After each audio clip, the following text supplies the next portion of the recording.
Okay, it is 6 o'clock p.m. on Tuesday, October 10th, 2023.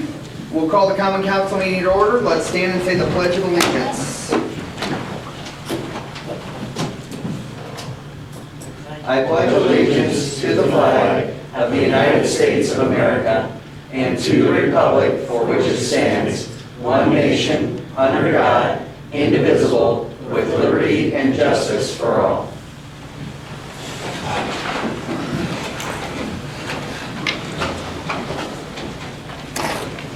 Roll call, please. Weigel. Here. Varga. Here. Middleton. Here. Browder. Here. Romano. Here. In front of you are the minutes from our last meeting on September 26th. I did note a couple of changes. Under the public hearing, it should say on line 6 and 7, it should say 2 new positions next year to the city. And then under the public hearing, the last paragraph, it should say that I recessed the council meeting, opened the public hearing, no comments or questions, so the public hearing was closed and the council meeting was resumed. Besides that, any other changes or corrections? I do not. Okay, I'll take a motion. So moved. Second. Okay, I have a motion by Jennifer to accept with noted changes, correct, Jennifer? Just to confirm? Correct. Yes. Seconded by Tad. Further discussion? All those in favor show with the usual sign. Abstain. Thank you. Walt, Dan, Jennifer, and Tad approve, and Jenny abstains. We're going to rearrange schedule a little bit to allow Gary Bird to give a presentation about the cemetery restoration. Come on up, Gary. Gary and team, I should say. Team Blue. You feel funny. Well, thank you for having us come back again to kind of give you an update for 2023. And so I appreciate that. First of all, I'd like to introduce the core team. Without these, less Mike Hawkins. Mike's mother had surgery today, so he's not available. But we have Denise Picaneau, Chuck Beery. I always have to think about that. And then Bill Helm. And so these four, and myself, are pretty much the board or the core of what we do. So I could always depend on them to come and help us put up monuments and clean and so forth. We did have a lot of other groups that did visit over the summer to help us out, some youth. As always, we like to have more volunteers. This day and age, this seems like it's just not something that everybody wants to do. And but for me, it's great. And by the way, my dog Teddy was disappointed that he could not be here as part of the team because Teddy's with me when I'm out at the cemeteries by myself. So makes Joanne feel good. So today I just want to give you a brief update about what we did for Green Hill. As you know, we also worked in several other cemeteries. There was actually 6 cemeteries total that we worked in, and we're not done yet. So, and plus I've been, it seems the word has gotten out, and trustees and other folks are saying, when can you do ours? So it's very popular at this point. And Council, FYI, I did put the new PowerPoint in your Dropbox. So as he's going along, you can also look along that way. So I realized, except for myself and a couple others, that we hang out in cemeteries on a regular basis. I thought it'd be good to kind of show you a little before and after and the types of markers that are out there for veterans as well as civilian markers. We did get to the point to where we were restoring civilian monuments as well. It's kind of a little bit of helping the city out and helping the trustees out. To set a monument, for example, was anywhere from $250 to $1,000 to reset those monuments. So depending on the size of it, it can be kind of expensive. So just to share you, and I think I explained this to Mayor Daniels, is that I worked in procurement all my life on a global basis, and one of the things that always challenged my boss was the actual savings and then cost avoidances. And so we always go back and forth because that was my bonus. And so one of the cost avoidances that I feel that I've done for the city is around $23,000 in monuments that we reset out of Green Hill Cemetery. So not a little bit of change, but you could have always chose not to do anything. But we chose to make our cemeteries look honorably and presentable. So that just kind of gives you an idea of some money.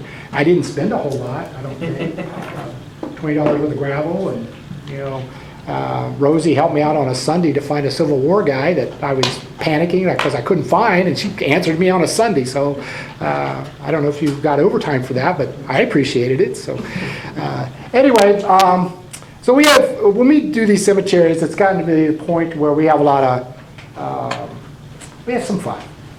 You read these epitaphs and you think, wow, that was pretty bold to put that on an epitaph. You know, it's like you're blaming God for everything. It's like, wow, you're not in a position to negotiate anything at this point.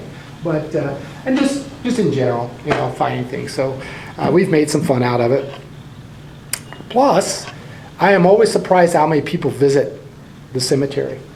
You know, I'm out there in the mornings and stay till afternoon, but you get kind of a routine. You see the same people visiting the monuments, and you strike up a conversation with them to find out things. So the first, this is an example of a veteran bronze plate, which, by the way, remember, all veterans markers are owned by the VA. They are not owned by the owners, they're owned by the VA. Just to make that clear. So even though they're on the back of another monument, they're still owned by the VA. But you can see that this is one of our famous families in town, and this was Sergeant Major Yance, Fred Yance. And I talked to Fred a lot, which is kind of unusual, but I was a first sergeant, he's Sergeant Major, so I'm supposed to lead that up. But you can see that per the VA standards, we edge around those markers. This is the way it's supposed to look on all of those. It's supposed to be edged.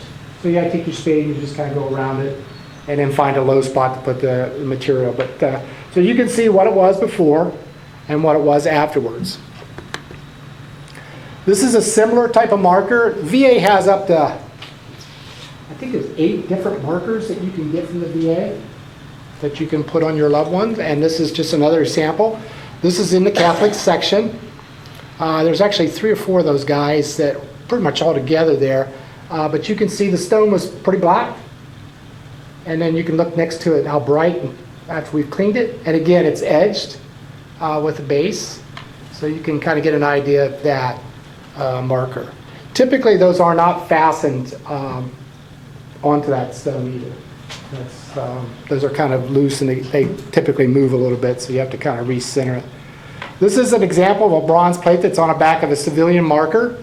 Mr. Fleming was at South Park. His bronze marker was laying on the ground, and actually I think there was 2 of the pins in there that were actually sheared off. It's usually done by the weather. The water gets in behind it and pops it off. And so we, as you can see on the other side, where we've reaffixed it and epoxied it, and it's on there, should last for another several years. And again, we cleaned up this whole monument as well. But this is another example how it's done. Again, the bronze marker is still owned by the VA. This is out Knoll Cemetery, Mr. Schrader. And again, they had tried to repair this before. There's a little bit of epoxy or something on the marker. I tried to clean it off, and I determined it was some sort of epoxy. And but nevertheless, it was somebody had tried to repair it, and obviously it didn't work. So it's now on there and should be good for a long time. This is one of my favorites out of Green Hill. There's 2 of these markers. These were prior to World War I. So I'm guessing that these guys probably died of a disease. A lot of disease prior to World War, actually in all of our wars, but prior to World War I, disease was pretty rampant, just like Civil War and Spanish American. But these guys, there's 2 of these guys, and they died pretty much before that. But you can see the markers all the way up to his name. And being that I kind of noticed the stones, I can pick them out for quite a ways. But you can see the Catholic cemetery on the back side, but it's now standing, and I think it's even a little more brighter. But this is another stone that's available. Now, Kelly's going to tell me who this guy's at. Who is this guy, Kelly? He dug more graves than you ever did. He is the record holder of the amount of cemetery graves dug in Whitley County at 800 and some. Civil War veteran, but that's his claim to fame. He dug the graves around here, all by hand. So I felt it necessary to make sure his stone was standing tall and back to looking good. So Mr. North, is that person. And so, again, this is Spanish American. This guy is actually right by the road. As you go into Green Hill and take a left, you'll see this bright white stone, and it's right along the road. You notice the writing down at the bottom. Before it was leaning and so forth, and now it's all cleaned up. By the way, his wife is right next to him, and it was pretty much underground. And so there's a little bit of a story here that as a veteran, as a person in the Army, when the other guy's soldier was away, we never messed around with spouses. And so I would not clean her for a long, long time because I didn't want to mess with the guy's spouse. Because but after a while, I finally decided she needed to be cleaned and fixed up. So she's right next to him, but she was actually underground. Mr. Washburn, this is one that I kind of use as a little bit of a joke about using Mr. Effort and a little bit of wash. You get from black to white. But the Rotary thought that was funny, but nobody else has really kind of gathered that. But again, you can see Mr. Washburn's is nice and clean. He is what I call a KIA. He's killed in action. But he is actually there. We have a lot of killed in actions that are not there. Their monuments are there for comfort. There's guys in Italy, France, a lot of guys in the ocean around the world that they have a monument, but they're not there. So this is another example of a different stone. This was probably a civilian stone, and the family had it engraved. And this is kind of common years ago that people would engrave right on the stone their units and so forth that they were belonging to. This gentleman was, I think he was just 18 when he died, but this stone is right in the corner of Green Hill as you're going around where your little dump is. As soon as you're right there, he's the first stone. So if you ever want to visit that one, you can see where he's at. This is another one of my favorites. This is Mr. Yance. Sergeant Major Yance had a bench, but all it was a pile of stone, and I thought it was a monument, and my team here was working on something else, and we come over and just start trying to figure out what it was, and we discovered it was a bench. So the bench is actually all put back together. It's actually a lot wider than it is in that picture, but I sat on it, and it can hold my weight. So, but that's in the Mezpal section of the cemetery. So another variety of monuments that you see. Come on, puppy. Oh, there we go. It was doing good. So well, since I know what the next slide is, so this is the next one will be. So this was fun. So you can just see the stone laying here on the ground. That's the end of that crib, the infant crib on the far side. That's all we seen. The rest of those other two, they were underground. So in the middle piece, you can't really tell real. It's actually broken in like 4 places, I believe. I thought it was unique because it had that hole, like you go to some place and you stick your head and family takes a picture of you. Mm-hmm. I've been wanting to do that, but nobody won't take my picture because they think it's morbid that I want to do that. But it's a very old soapstone, which is very brittle. But not only did we repair the rest of that crib, we found the soapstone, and then that pedestal, the top of it was also gone. So you can see the gravel where we reset the stones, and so you ended up with 3. And in that particular area, there was actually, I think we created like 2 more rows of cemetery markers that weren't there. They were below ground, just in that area there of Green Hill. So I think every time they go and mow, they find out there's more markers now to mow around because I keep adding to them. So I can say like at Eberhard Cemetery, if you guys are familiar with that at Kaiser Road, there's over 100 of them now standing that didn't used to be standing. So there's quite a few that the mowers will have some challenges turning around now. This was one of mine. It was just a pet peeve. It's right at the entrance of Green Hill. As soon as you pull in the main, this stone was leaning up against the tree forever. And it was one of those I just couldn't wait to fix it because it just bugged me that it was just leaning up against the tree, and now it's all white and looks really good. But this is called a tablet. So the tall, thin ones are called tablets. This is an example of a tablet stone, and it's epoxy, and I believe their last name was Ramp. Maybe it's a Ramp family. These are some other fun ones. Chuck and Bill Bill's the engineer on making sure we don't have the tripod fall on us, which we have. This is the one that fell on Chuck, and I'm down at the other end setting the monument, and Chuck's yelling for me because he's trying to hold the tripod up because that tall monument, well, we just didn't do it right. But you can see on the left-hand side where those stones are all kind of just laying on the ground. They've been there for a while, and there's actually a tree growing there in the middle of them. And then you can see on the right where now we've got them set back up, relatively straight and cleaned, and again, we had to fix the bottoms of them as well. In the background of this one, you see that tree? That's a tree that is targeted by Corey to remove. And because if you look barely on the far side, you'll see a tablet. It's actually leaning like this. And then on the mausoleum on the other side, there's another tablet that's been repaired. It's just leaning up, so I can't fix them anymore until the tree's gone, because it's pushing the trees over. And that's what we find that happens at all cemeteries. The families have planted a tree, the tree was little, family dies off, nobody to prune it, take care of it, and they start breaking up the stones. And in a lot of cases, if it's a bush, we actually find stones under that. I found a number of veterans that were actually engrossed with that.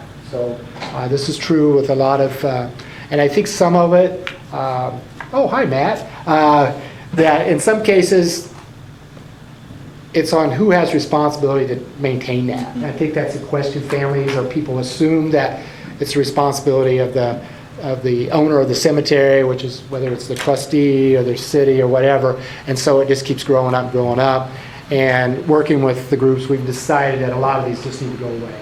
That the families are gone, we're not going to let our graves look like that, so we've been removing a lot of the brush and stuff, and we just kill the brush, and so we don't have to repeat that. To be clear, it's not the stones go away, but the bushes and the trees go away. It's the bushes and Yeah. shrubs go away. Yeah. And so I'm trying to avoid that because it's taken away from our work. But in some cases we have to do it because we can't repair the stone because of the tree. There's another one, there's only two in Green Hill that I cannot fix. The other one's a monument similar to that, except it's much taller. It's right in the first entrance, and again, there's a tree that's probably knocked the monument over to begin with, the limbs did, and that's going to require some help from Corey and his group to actually get those stones back up so they can be epoxied, but the tree needs to be severely pruned and stuff, and Corey knows all that. So the city's got it, I'm all good with it. There's just two that I cannot do that with at this time. This is one of my favorite ones. In fact, I had a conversation before coming here with a lady who has family here. Her last name was Cook, and she had stopped by the store, and Joanne said I was at Bruin. Next thing I know, she's sitting down, and she was just so excited that this cemetery, thanks to Matt as well, that these trees were disposed of. These trees were in this cemetery for years.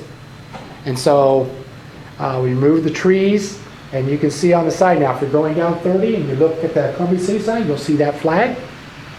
And you'll look over and you'll see all these white stones standing. And when I say all, there's 41, 42 interned there, but there's only 20-some markers that we can find. Yeah, they're probably there somewhere, but it's going to be located. So this is one of our pride moments of a total restoration, and I know that the trustee is getting a sign put up to, it is a historical cemetery, it's inactive, but so it'll have a sign up. It talks about the DNR standards to those signs and so forth. So that'll also be coming soon. But it's very visible now going down 30. Yeah, it's right behind the Columbia City sign, and then you see that cemetery. But it's much more visible now. I don't know if that's a good thing or a bad thing, but I'm very proud of it. So our youth council has cleaned up and around that sign multiple times, and we can definitely tell the difference between the before and after, because the cemetery was pretty much forgotten until between your efforts and trustee and stuff, it's been a great thing. So we've been busy this summer. I am big on metrics, by the way.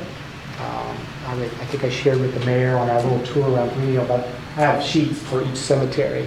So I count every veteran. I take photos of every monument marker in that cemetery. So I know who's buried where and what their marker looks like. And I do that for several reasons, but the DNR requires that I have a photo history, that if they want to know what I did, I can pull those photos up, show this is the before, this is the after. But also just in courteous with families, if a family's not happy. For example, a bronze marker was off at Green Hill, and they had duct taped it on. And I tore the duct tape off, of course the bronze marker fell off, and I reaffixed it and took a photo of it, put it on Facebook, and within hours, that family called me and was just, thanking me for fixing it. That just makes you feel good. I always tell people when I leave a cemetery, I have so much joy in my heart that I feel invincible. Probably not, but I feel that way. So that's kind of the high-level cemetery, what we did at Green Hill and some of the others. The list is growing, so I need more help with people helping me, and finances help too, but that's just dealing with my wife most of the time. But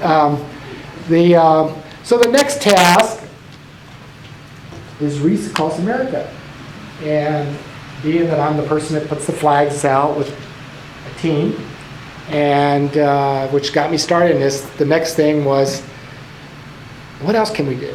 And so I started, and I had been to Marion at the National Cemetery to put wreaths out on the veterans markers down there, so I was somewhat familiar with it. But then I just went online and filled out the paperwork, and next thing I know, they're calling the mayor to get permission, and I'm doing it. That's too easy. So since then, you get a manual on how to do it. And the worst thing you can ever do to me is give me a manual, because I hold you accountable to the manual. I ask my fellow veteran buddies about that, and they'll tell you that I'll quote everything in a manual. So we do have a Facebook page. It is a link out there for the purchase of wreaths. And there's different, you can buy one for a specific veteran, or you can get a sponsorship and say, for example, we'd like to get 400 wreaths is our target goal at Green Hill. That gives me a few extra, because there are veterans in the Green Hill that I don't know they're veterans. It happens. And every cemetery is like that. Families just don't have a way to mark it, so I get a call, just put the flag out, I got some extra ones. So 400 is our target. So at $17 a piece, that's roughly $6,800 some dollars that we want to do for Green Hill. That gives us some extra, so then if people want one for Knoll Cemetery, we can make that arrangement. Out of that $17, I'm using it as a fundraiser. Wreaths of America allows us to put $5 of that amount in our cemetery cleaning and restoration account at the community foundation. Wow, that's a win-win, because that helps subsidize our work that we're doing in cemeteries as well. So for every wreath, just so you know, $5 goes to the community foundation under the cemetery to help us continue the restoration and cleaning of our markers. It's quite a good deal for us. And so 400, that's roughly 2,000. That's a year's worth of budget for us. We can do a lot of cemetery cleaning and restoration. You said you're hoping to buy 400? 400 wreaths, so you're looking at about $6,800 to raise. Yes. So find 400 people in the town of Columbia City and tell them to buy a wreath. Don't give them a choice. But there's links out there for that. And you can do it as just an open, I just want to buy a wreath for a veteran. That's fine. And or if you have a loved one that you want to buy a wreath for specifically, you can do that. You also can buy that wreath not specifically for Green Hill. Green Hill is just my default site. Okay, so I can still put a wreath out on Knoll, Eberhard. Today they called from Huntington. take your money. There's no limitations on that. So you can have, so if your loved one is not at Green Hill, don't panic. You can still have it. There's a place to put that information on the website that you can put in the notes. This is for so-and-so. You fill out his name, and then you can put that in there. So there's no limitations on that. But I wanted to share with you that it was kind of a fundraiser for us, because that was something that's a win-win. I still help the veterans and getting a few dollars, and we're getting those wreaths out on the cemetery. So the program is on December 16th is at Green Hill Cemetery. We will gather at noon all across America at all 3,700 cemeteries, and we will have a little ceremony, and then at 1 o'clock we will begin placing the wreaths on the veterans' gravesites. So if any of you are interested in helping with that, or your teams, or you know people, by all means, let me know. We're still kind of building that whole process. Gary, you may have mentioned this and I missed it. Is there a deadline in which individuals can, like, when you can't purchase again? Yes, the deadline is Thanksgiving. That's kind of the deadline. There's a few hours in there, but it's like midnight on Thanksgiving or something, but everybody's thinking about sleeping at that point. But it's but there is a little bit of deadline. They do say that they could make accommodations if somebody wanted one after that date, that they would do that. So what happens, and I'm going to have to come back to you because I'm going to need a parking spot to put a semi truck with all these wreaths on it.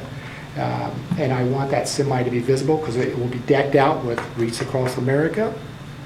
I've already contacted some of the news, 15, 21, to let them know, because we're the only ones in this area that are kind of doing that. So I want visibility for Columbia City.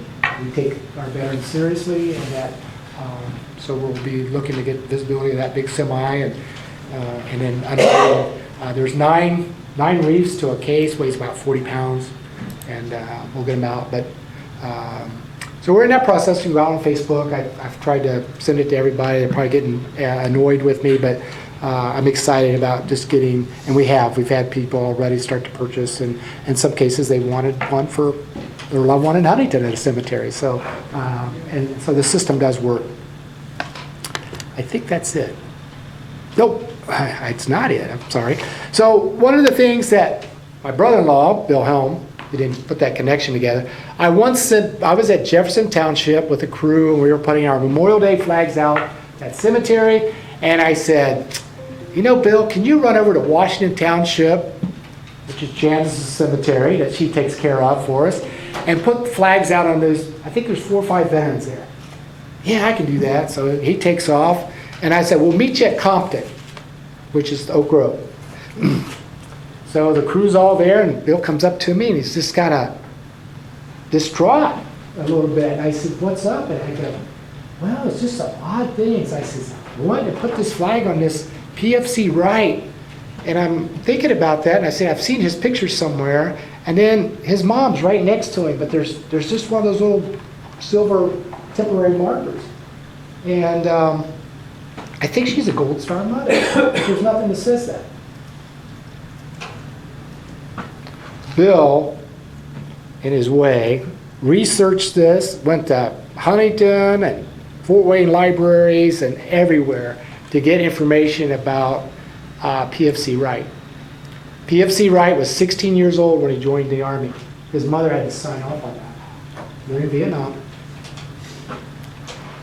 He turned 17. 3 weeks later, he was killed in action. So his mother, for the next 20-some years, lived with that. And Bill has talked with the commander of this young man, his unit. He's done unbelievable work on this whole project. So one of the things that we did is that we raised money, and we felt like it was still in our scope of work of restoration and cemetery. So Bill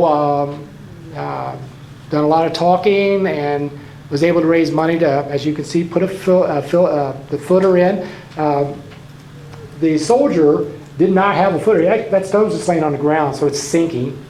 So now there's a footer. And I believe we've ordered also the monument for the Gold Star mother.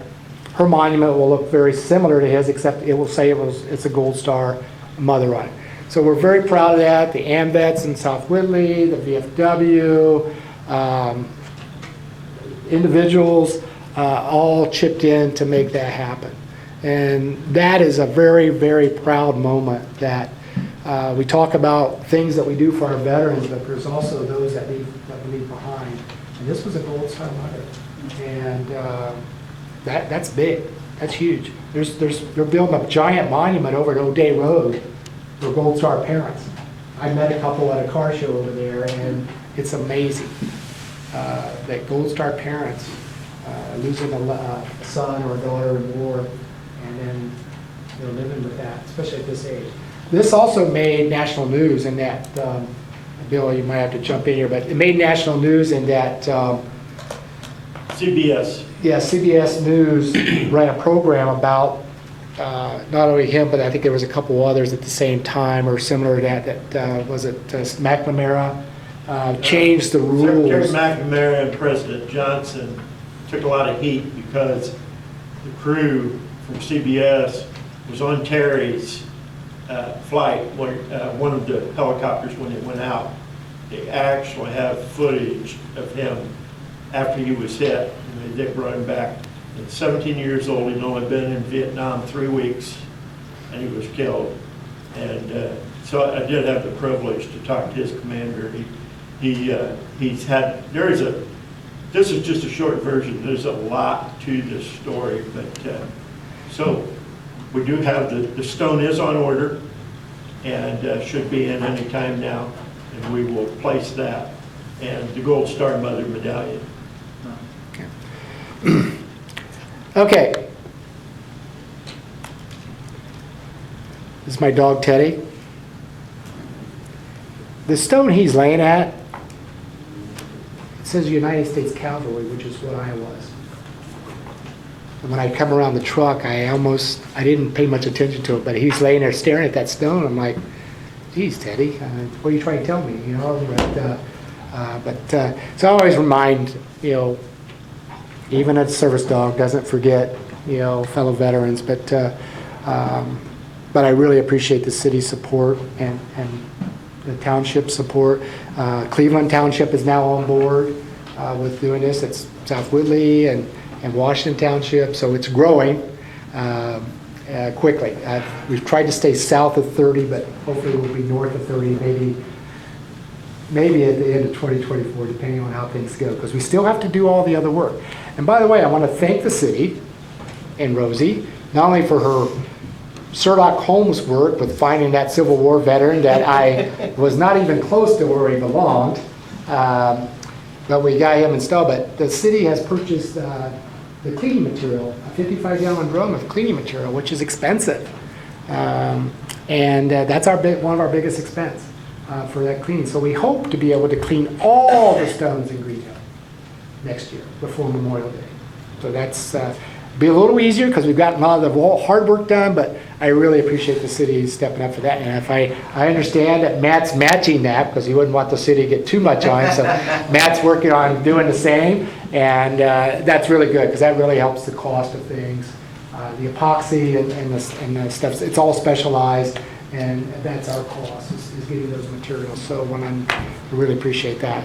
It's really helpful. So I want to thank you for taking me out a couple of weeks ago and showing me kind of the process. I was really impressed, first of all, of how great the cleaner works, especially because it's all natural and all the other things you said that isn't, it's non-toxic, so on and so forth.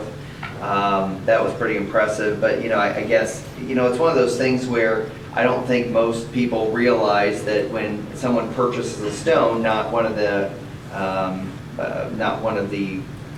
Department of Defense or the veterans, yeah. Not one of those specifically, but specifically the stones themselves. When people, it's kind of left to the people left behind of the person representing those stones to take care of those stones. And when those families age out after multiple generations and there's no one left to take care of those stones, I'm thankful that you guys have stepped in to fill that. It's really cool. I think our youth council is going to spend a little time with you here maybe Monday. I don't know if you know that yet, but still, we're excited about that. But I'll tell you, I don't think, I mean, I know I speak on behalf of everybody up here, just how thankful we are for the work that you all are doing day in and day out on our cemeteries, not just in Columbia City, but across Whitley County. I think our citizens owe you guys a debt of gratitude for what you're doing to not only make our cemeteries look good, but to honor those individuals that are remembered in that cemetery.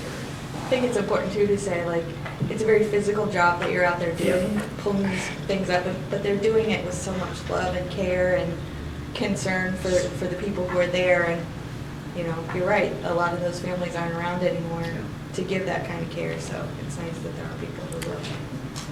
We do a fair amount of research. When we recently out at Eberhard, we found the guy that went down with the ship, and Bill jumped into who was this guy that went down with his ship in the Pacific or something. And so Bill again jumped in there and researched what ship it was on and where it was at. So one of my favorites, and I'll let you go, is that out at South Park, you may have watched a movie called The Devil's Brigade. So war movie, called The Devil's Brigade. But it was a unit that was formed of Canadian and Americans during World War II. It was the first Special Forces group, the very first special. We're up to 20-some Special Forces groups now, but first one. So if you watch the movie, they're training together and they're doing all this elite stuff, and they're off to Italy. This guy died in Italy. He was in the first Special Forces group. And when I was cleaning that, I just started reading it. I'm like, oh my gosh, this guy's like famous. He's part of the first elite Special Forces group ever created. And he died in action in Italy. And I just thought, I'm looking at his stomach, I'm going, okay, this guy, Eddie's cleaned. And it's because I spent the rest of the day just working on trying to make it presentable. But that's the type of folks we have in our cemetery. We have poets. We have Civil War poets that wrote books. South Park. We have very decorated soldiers in all of our cemeteries. Purple Heart, Bronze Stars, or you name it. So there's a lot of history out there. Besides the guy who dug all the graves. He's just why I always think of you when I. So take the time to take a visit and walk around your cemeteries and look. I see the last names. I'm thinking, oh, I know that last name. Why does their stone look like that? But it must be the cousin on the mother's side or something. Take the time, take a walk. It's very rewarding. Thank you. Thank you.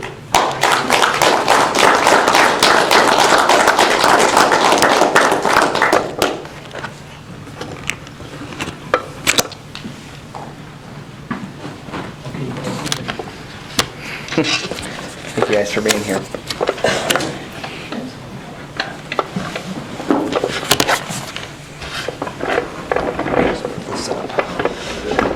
Now that I do the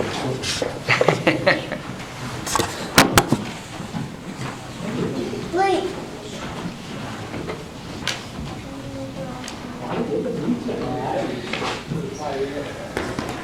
Okay. Next up is the 2024 budget adoption. Do I have a motion to read ordinance 2023-17 by title only? So moved. Second. Motion by Jennifer, seconded by Dan. Further discussion? All those in favor show by the usual sign. It is unanimous. Please read ordinance number 2023-17 by title only. I'm sorry.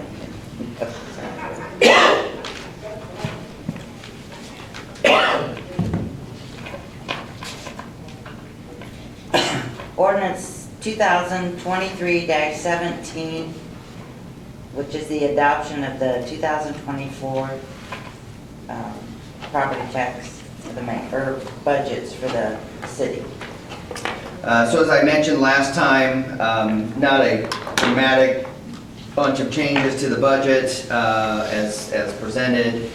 I think there's only two new positions that we are proposing to add. One is a community engagement specialist and one is a new administrative assistant at the Parks Department.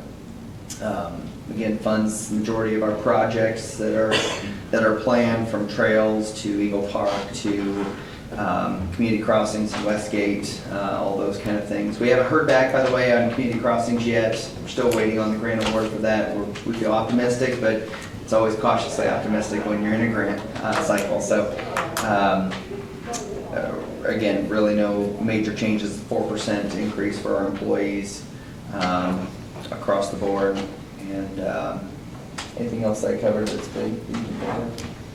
I covered a lot of this last time, but Jenny, since you weren't here, you've seen the budget, so I know you know about it too. So, any questions, comments, concerns regarding ordinance 2023-17? Okay, can I have a motion to approve ordinance 2023-17 on second and final reading? So moved. Second. Motion by Dan, seconded by Tad. Further discussion? All those in favor should with the usual sign. It is unanimous. Thank you. And you have, also with the budget, Yes. the petition. Yeah, so as you will remember, we have the excess levy appeal that we've done the last couple of years because of our growth being outpacing, if you will, the growth of others, the annual, I guess, across the state and stuff. So there is the petition, if you will, for the excess levy appeal. So can I have a motion to approve the petition for the excess levy appeal as presented? So moved. Second. Motion by Tad, seconded by Jenny. Further discussion? All those in favor show by the usual sign. It is unanimous. Thank you. Is there anything else you got? Okay.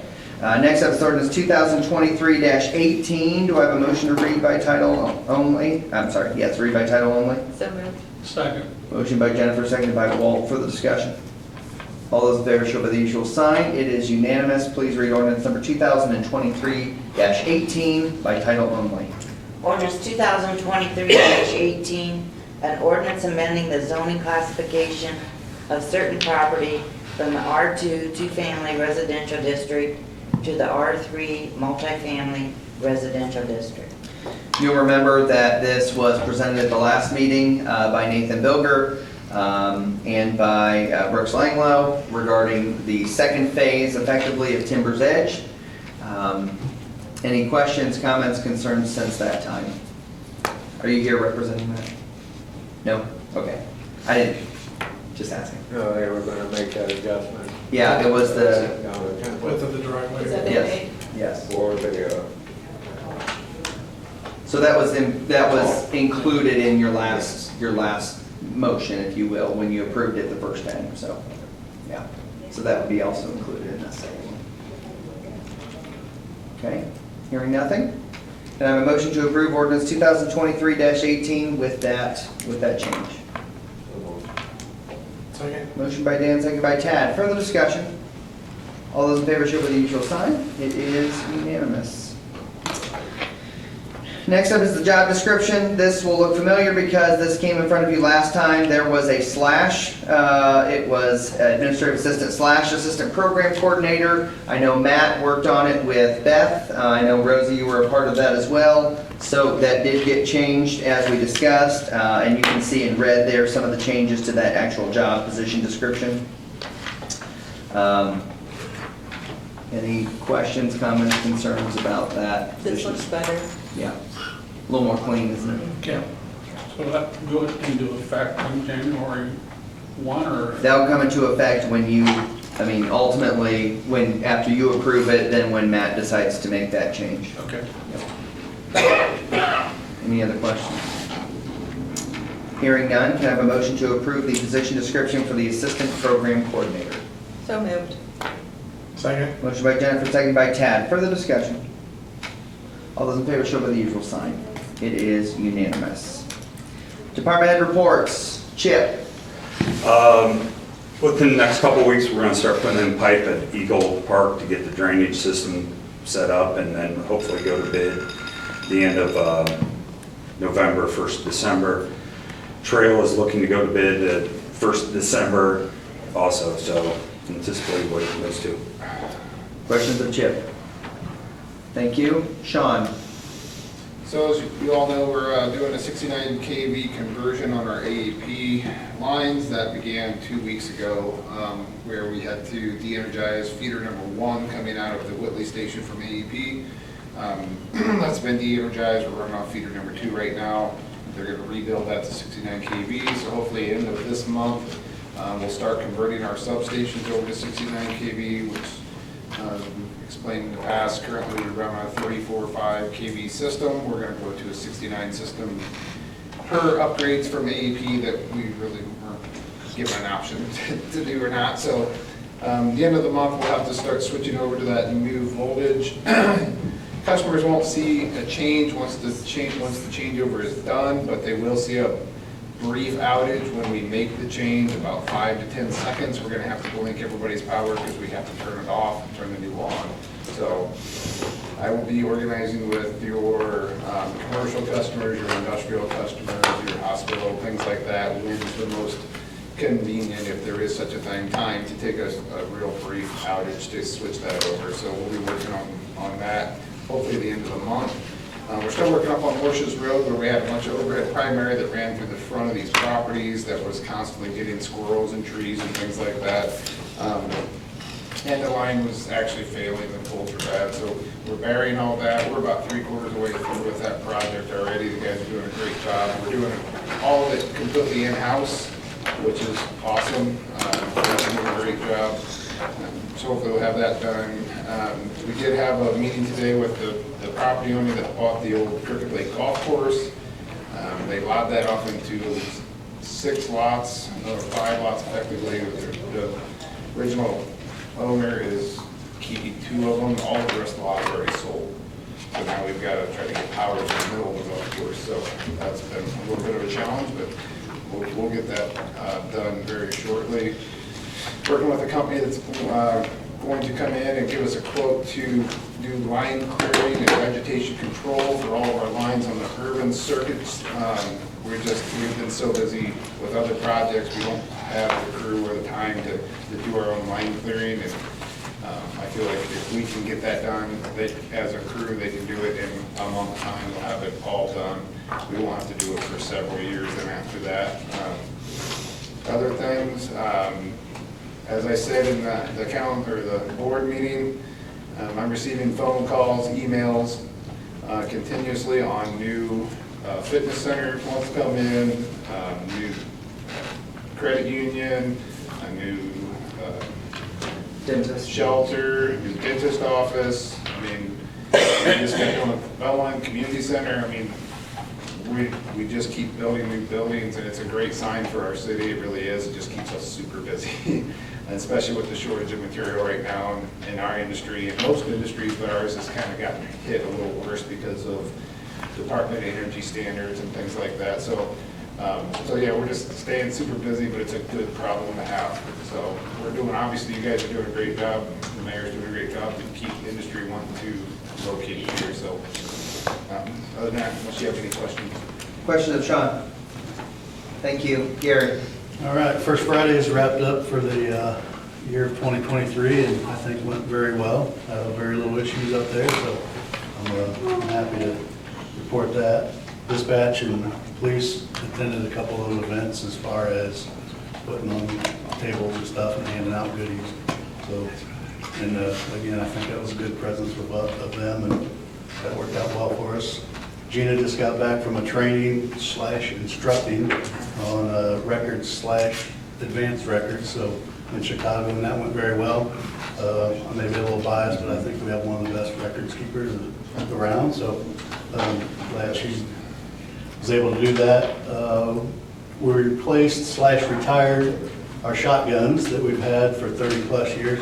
I know we've never replaced them since I've been here. I've been here a little over 20. I asked Brian this morning, and I said, hey, do you know when the last time we got these shotguns? And he's like, they were here before I was here, and he's been here 30+. So we replaced those with Benelli shotguns, and had a lot of guys that are new to us, Benelli shotguns, and a lot of positive feedback on that. So getting the guys the right tools is a big plus and motivator for them. Gearing up for Halloween on the 28th of this month, and Veterans Marathon on the 11th of next month, so that's keeping us busy. And dispatch is going pretty smooth and quiet. Questions? Going good. Questions of Gary? The shotguns were locally purchased, correct? Yes, they were. Thank you. Kelly? We are gearing up for leaf season, starting to see piles out already raked. That's going to start October 23rd. On that Monday, we'll start getting some machines out and start going around and picking up leaves. Been working on our asset management plan.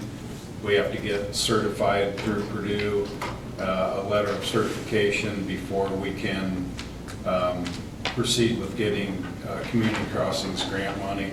So we're working on trying to get that before the end of December.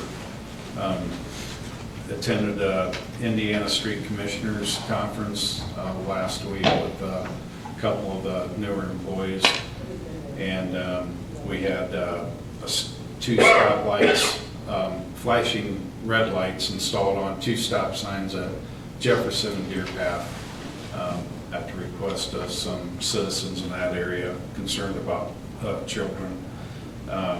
Paved Grove Park.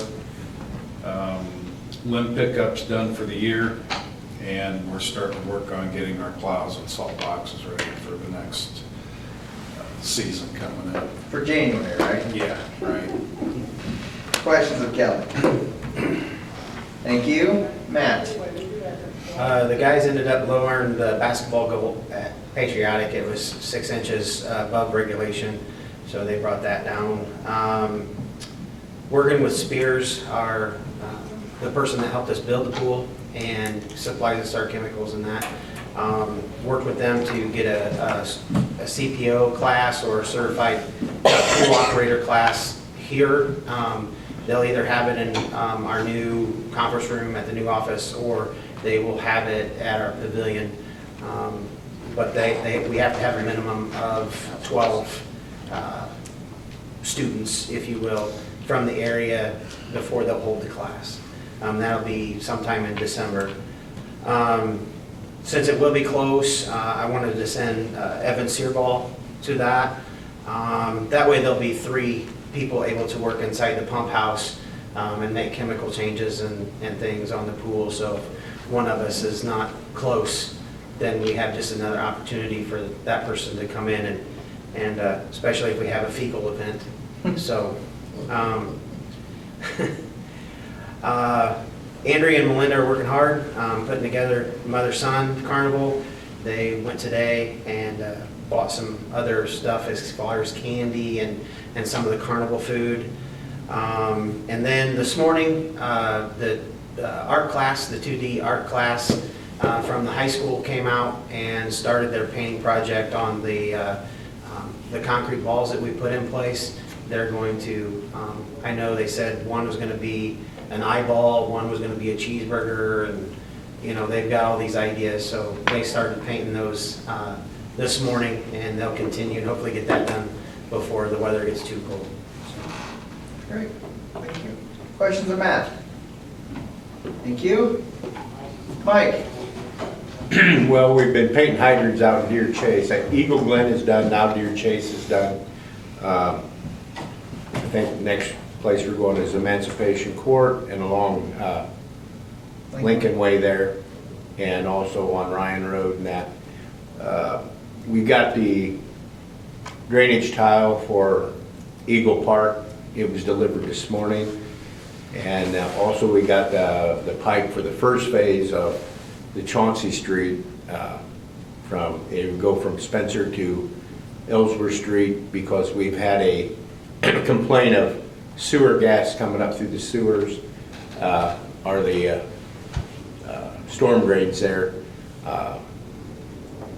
I can say that I've never smelled it, but the guys, when we're down there doing it, they can, and they complain about it quite a bit, so I'm sure that it does have quite an odor, so we should be taking care of that. And by doing this, we will be taking them drains, and in the future, all the way up to the post office will be taken off the combined sewer and put into a storm drain. It goes straight to the river. Yep.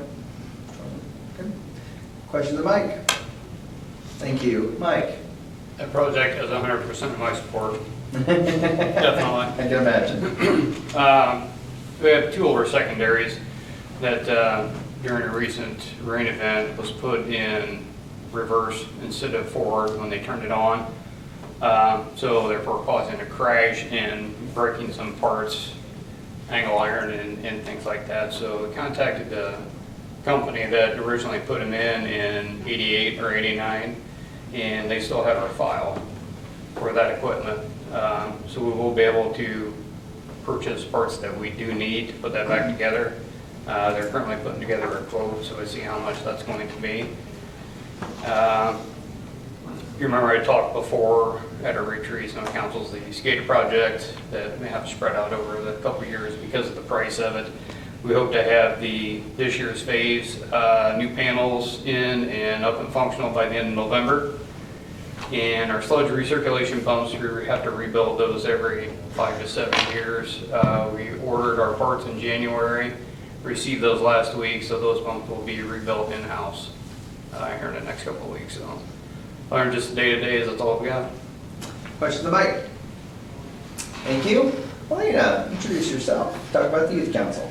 I'm Alina Hauser. I'm a senior at Eagle Tech Academy, and I'm the secretary of the Youth Council. So our last meeting was September 27th, and we met here and we discussed some city updates, like some things that were happening downtown. The Kitchen Co. opened in the Van Buren Flats, and then we talked about how Junction Cafe is going to be opening there too.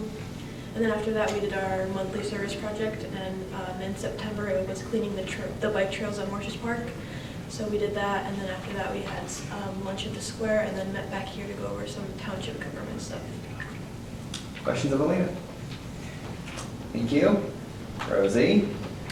We did get our closeout and approved for our crossings, our street project, so maybe now they'll move that. Yeah, maybe. Yeah, so our street closing, I'm sorry, not street closing, our community crossings project from 2022 was closed out because, remember, we get granted in 22, but did the paving in 23, so once we get that done. So we're always working kind of a year in arrears, it's kind of weird, but anyway, so, yeah. Anything else?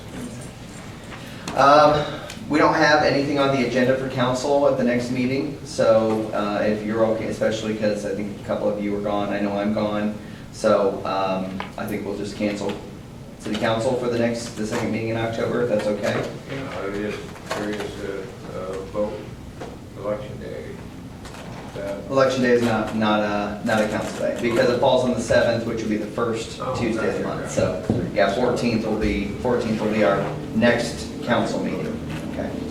A couple of things for your information. As you can see, Tom is gone, so he did get the kind of resignation / retirement, if you will, letter from one of our firefighters. So the Board of Works approved the replacement to move forward with hiring of a replacement. Truck 102 is going to Ohio. Chris and Tom are going to take it to Ohio on the 16th. Tom made a mention that he has to leave at 4 a.m. to get it over there by 8 a.m. So I guess he's wanting you to feel sorry for him. Time change. Yeah. But they are leaving 102 there until repairs are completed. He is on vacation this week, and he did say that this month is jam-packed with fire prevention because of Fire Prevention Week. A couple things for your information. Rosie and Beth and I are working with our insurance, health insurance stuff to get the quotes in, and so we're working on that right now. We had kind of an initial meeting yesterday. We don't have all the quotes in yet. It's looking favorable, but we'll see. So I don't want to promise anything. I know, probably shouldn't have said that, but probably just jinxed us. But in any case, today I got to go down to Plainfield and be a part of the Community Crossings a workshop for people around the state as a part of the first task force as appointed by the governor. I kind of got to give a little perspective on where we're at with the first task force. For instance, 2025 is when fuel consumption is supposed to peak, which is a problem because our road infrastructure funding is really based on gas taxes. So if gas consumption, fuel consumption goes down because of CAFE standards, electric vehicles, things like that, how are we going to fund the statewide? How are we going to fund our roads long-term? And so that's one of the conversation pieces of the first task force. But lots of interesting conversations that will continue on that front. Last Friday, we had the students from Little Turtle Elementary in here, the third graders in here, to spend some time learning about local government, went to police fire here in the council chambers with me, as well as over at the courthouse. That was the second of 3 Fridays, so next Friday we get Coesty and Mary Raper. This Friday. I'm sorry, that's what I meant. This Friday, this Friday we get Coesty and Mary Raper third graders. So we're looking forward to that. That'll be, so this Friday will be the third of 3 of those. What else do I need to tell you about? Youth Council is on Monday, and got a lot of meetings coming up this coming week. I think good things are happening, and I'm sure there's something else I should be telling you, but I think that's all I got. Walt? Septic system lamination is kicked off and started installation. In fact, it had been going on for quite a while. We actually have some places where we've connected. And so we're down in the area right now, heading towards stable acres. So that we've come a long ways in the last 90 days compared to the first 2 years. And still got some challenges, but we're working through them. That's all I got. And you're talking about the regional sewer district? Yes. Right? Dan? I have nothing. Okay, Jennifer?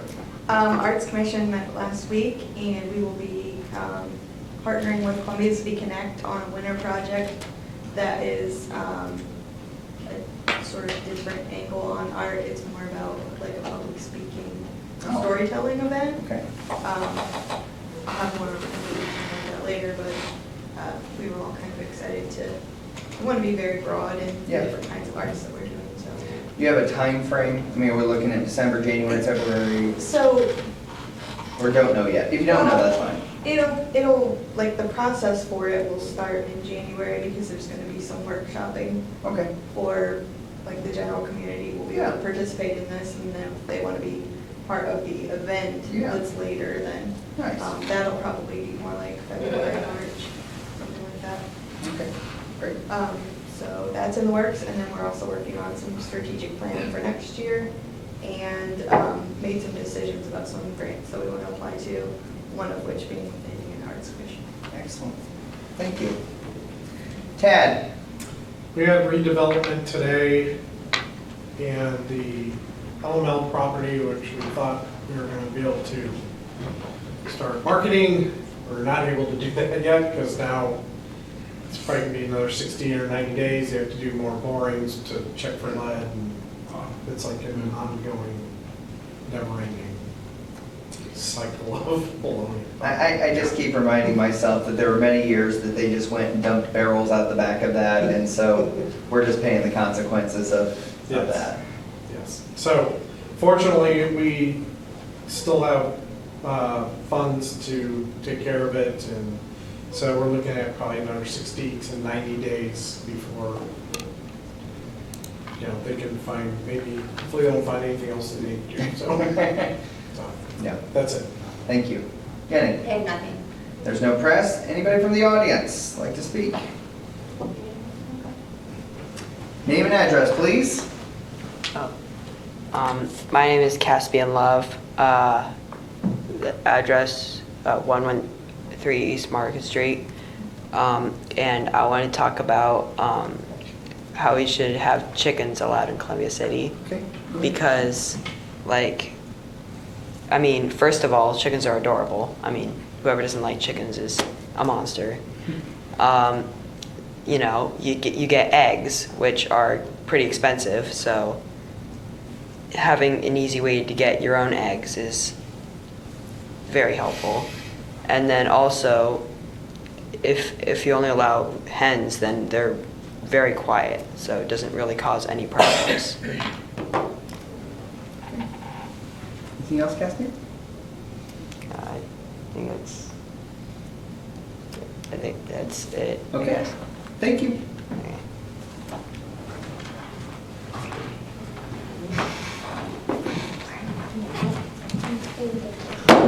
Melanie Love, 113 East Market Street. Caspian's our bird child. I have today, since some of you had voiced fear in the amount of work involved in logistics of city chickens, I thought it would be helpful for me to come up with some solutions. I'm just a regular person. I don't have all the great connections and experience that I'm sure many of you guys have. But I do care about the subject, so I'm doing the best with what I've got. I'm sure there are holes in my ideas and that someone with better resources could tidy up or adjust. This is just me throwing out ideas. Potential problem number 1, who collects and assesses fees, oversees permits, all that kind of stuff. Option 1, form a chicken committee. Of course, this means added bureaucracy, having official meetings, which means nothing will get done and it'll be slow and ineffective like a lot of government. Option 2, the city police handle chicken problems. Permits are handled by city utilities like garage sale permits or by the police like golf cart permits. Option 3, we get an animal control officer who would handle chickens as well as any other animal related issues. Option 4, our city gets a dedicated ordinance officer combining all the grass length, golf carts, chickens, etc. into one location, freeing up the city police to handle laws rather than ordinances. And this again would aid in streamlining everything with less opportunity for things to be lost between shifts, subject to differing opinions, etc.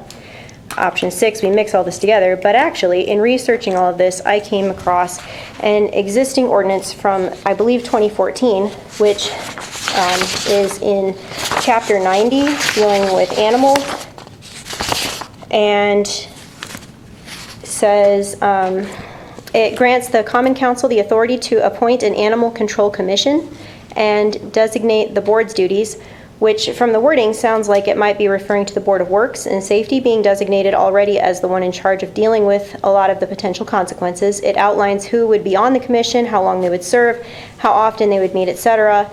My question is this something that already exists or was it never actually implemented? Historically speaking, the Board of Works has acted as the animal control board. Right, but the Animal Control Commission doesn't exist or does? No, I'm saying that the Board of Works has done all the duties of what you've described regarding animals. So if there's a dangerous dog, if there's a control issue, things like that, typically that's the Board of Works has handled those specific issues. Okay, well my thought was a lot of the issues that have been cited about having backyard chickens are already addressed in the existing ordinances.